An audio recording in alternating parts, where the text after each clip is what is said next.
பிரபு college முடிச்ச உடனே எந்த வேலைக்கும் போகாம வீட்ல சண்டை போட்டு ஒரு பல்சர் பைக் வாங்குறான். சொசைட்டி வந்து பாத்தீங்கன்னா அந்த பைக் வாங்கினதுனால அவனை வந்து ப்ளேம் பண்ண ஸ்டார்ட் பண்ணுது.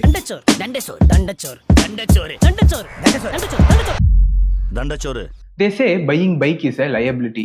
மாசம் அதுக்கான இஎம்ஐ, மந்த்லி மெயின்டெனன்ஸ், பெட்ரோல் காசுன்னு வந்து பாத்தீங்கன்னா நம்ம பாக்கெட்ல இருந்து அதுக்கான காசை வந்து நம்ம செலவு பண்ணிட்டே இருக்கணும். It's a completely poor man's mistake.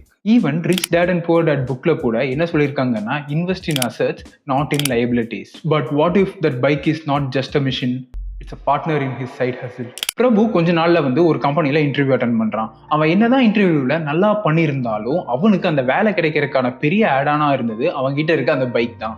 பைக்ன்றது வந்து பாத்தீங்கன்னா for some it's a way to get to work, chase dreams, deliver food or just reach home on time to see their kids smile. Society just sees the cost of owning it, but Prabhu saw the purpose of owning it. So more importantly, it's not about what you buy.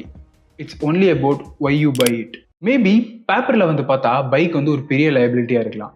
But real life-ல it could be the most underrated asset you will ever ride.